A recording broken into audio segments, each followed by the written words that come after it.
আপনারা এরকম করে রান্না করে খেয়ে দেখুন না, ভালো লাগবে, খুব সুন্দর হয়েছে।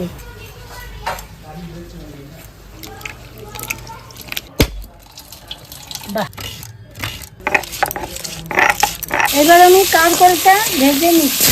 এবার একটু কালো জিরে ফোড়ন দিয়ে দিচ্ছি। এবার লঙ্কা আদা বাটাটা দিয়ে দিচ্ছি, পোস্ত বাটাটা দিয়ে দিচ্ছি, নারকেল বাটাটা দিয়ে দিচ্ছি।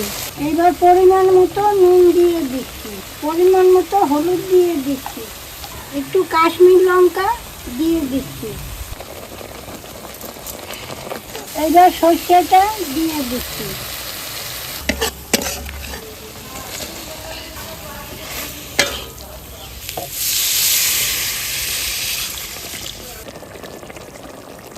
এইবার ঢাকনাটা খুলে দেখি।